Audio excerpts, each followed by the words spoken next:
கிழிஞ்சிட்டா வேற கவர் பண்ணுறோம். தனியாக வைங்க, தனியாக வைங்க. உள்ள ஒரு ஆள் எடுத்துக்கிட்டேப்பா, எடுத்து விடுங்க. இருப்பான் 2 கவர் ஒன்று தானே வரும்.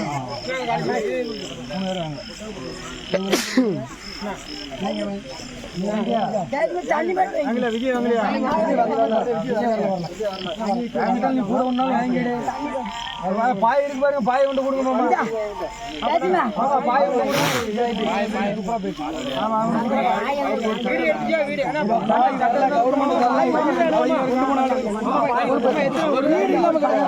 ஒண்ணுதான் இருந்துச்சா,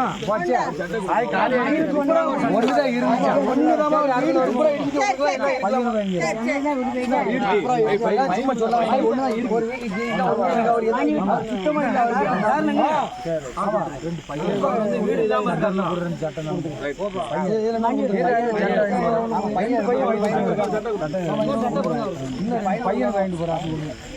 2 பையன் இருக்கான். சரி சரி போட்டு இந்த அம்மாவுக்கு ஒன்று கொடுத்துங்க. பையனும் சட்டை கொடுத்துங்க. பாய் இல்லைன்னா பாய் இல்லை இருந்த தந்து. அதாவது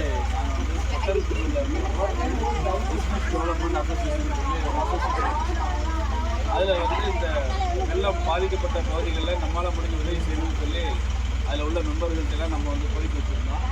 அதில் கிட்டத்தட்ட ஒரு 50,000 ரூபாய்க்கு தகுதியான பொருட்களையும் பணங்களையும் மக்கள் அனுப்பி வச்சாங்க.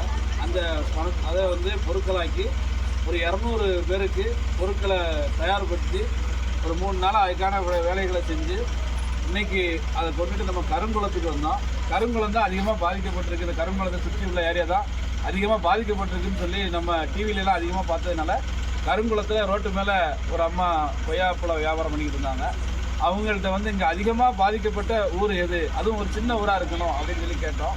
அப்போ அவங்க வந்து அனவரதநல்லூர், அப்புறம் ஆழிக்குடி அப்படிங்கிற அந்த ஆழிக்குடியில் அதிகமாக பாதிக்கப்பட்டிருக்கிறாங்க. அதில் வந்து ஒரு 150 குடும்பங்கள் தான் இருப்பாங்க அப்படின்னு சொல்லி சொன்னாங்க. அதனால் எங்கள்கிட்ட 200 பார்சல் இருந்ததுனால சரி நம்ம அங்கே கொண்டு போனால் அது வந்து பிரயோஜனமாக இருக்கும். இப்போ 1000 பேர் இருக்க பகுதியில் போய் நம்ம 200 பார்சலை வச்சு கொடுத்தோம்னா அது வந்து அவங்களுக்குள்ள ஒரு சர்ச்சையை உருவாக்கும். ஒருத்தர் கொடுத்து ஒருத்தர் கொடுக்கலன்னு சங்கடத்தை உருவாக்கும். அதனால் நம்ம அந்த ஊருக்கு கொண்டு போனோம்னா எல்லாருக்குமே பிரயோஜனப்படும்னு நினச்சி நம்ம ஊருக்கு வந்தோம். ஆனால் அதில் இன்னொரு அற்புதமான ஒரு விஷயமும் நடந்தது. இங்கே நம்ம தலைவர் வந்து உடனே நம்மளை சந்தித்து கரெக்டாக நான் எல்லாருக்கும் கொண்டு போய் சேர்த்துறேன். ஏன்னா நாங்கள் இதுக்கு முன்னாடி நிவாரண பகுதிகளுக்கு போயிருக்கும் பொழுது மொத்தமாக வாகனத்தில் உள்ளது அத்தனையுமே அப்படியே எடுக்கிற மாதிரி ஒரு சூழ்நிலை உருவாகி நாங்களே கொடுக்குறதுக்கு சங்கடப்படக்கூடிய சூழ்நிலை உருவாயிடும். ஏன்னா எல்லாருமே பாதிக்கப்பட்டிருக்கிறாங்க, எல்லாருமே கஷ்டத்தில் இருப்பாங்க. அதனால் கண்டிப்பாக எல்லாரும் தனக்கு கிடைக்காதா அப்படின்னு நினச்சி எல்லாருமே முண்டி அடிக்கும் பொழுது அது கிடைக்கிறதும் பாதி பேருக்கு கிடைக்காம போயிடும். ஆனால் அந்த ஒரு சூழ்நிலை இல்லாமல் கரெக்டாக இந்த ஊராட்சி மன்ற தலைவர் தான் அண்ணன் தினேஷ் வந்து கூப்பிட்டு 3 பகுதிகளாக மக்கள் இருக்கிறாங்க. அதனால் 3 பகுதிக்குமே நான் கூப்பிட்டு போய் நான் கொடுத்துட்றேன்.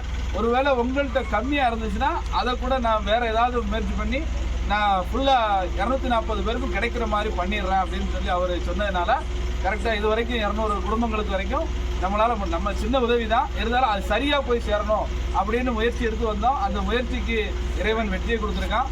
ஆழிக்குடியில் உள்ள அத்தனை மக்களுக்கு எங்களால் முடிஞ்ச ஒரு சின்ன உதவியை செஞ்சுருக்கிறோம். நீங்களும் இறைவன்கிட்ட எங்களுக்காக பிரார்த்தனை செய்யுங்க.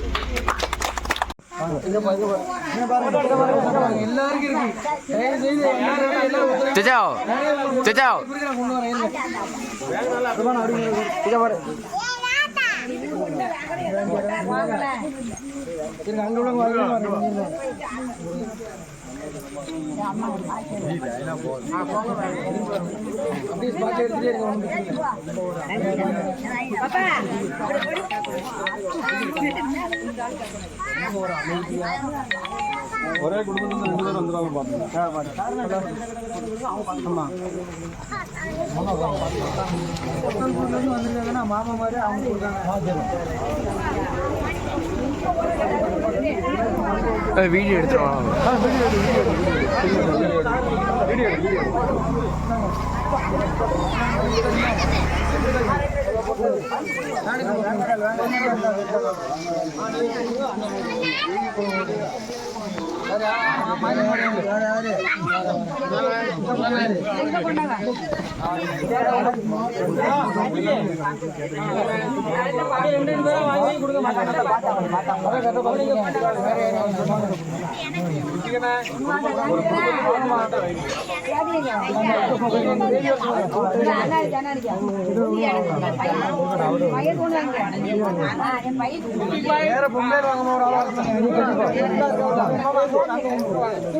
வாரமா குழப்பாதீங்க தயவு செய்து சொன்னா நீங்களே இது பண்ணுங்க ஒரு ஆளு தாராங்க எல்லாத்தையும் வாங்கி கொடுப்பாங்க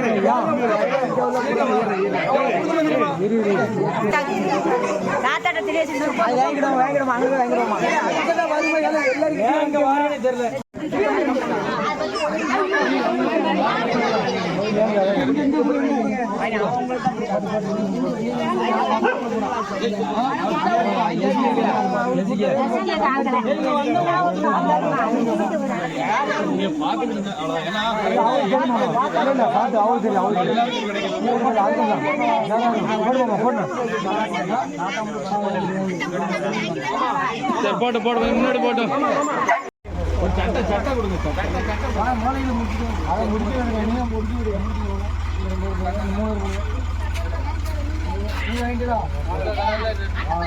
ரொம்ப நன்றி தந்ததுக்கு ஒண்ணு மட்டும் வாங்க வீட்டுக்கு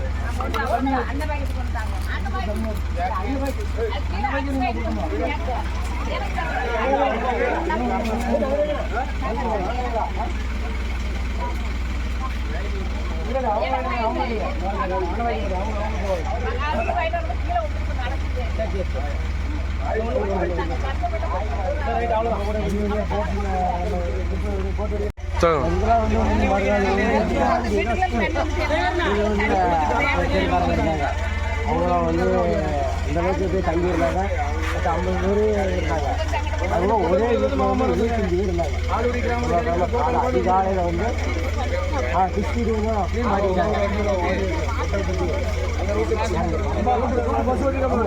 16 பொட்டல் குட்டி ஒரு ஓடி அப்படியே வந்துட்டீங்களா சரி சரி சரி சரி செம்பாசமுத்திரம் தாண்டி ஒரு 20 வந்து தென்காசி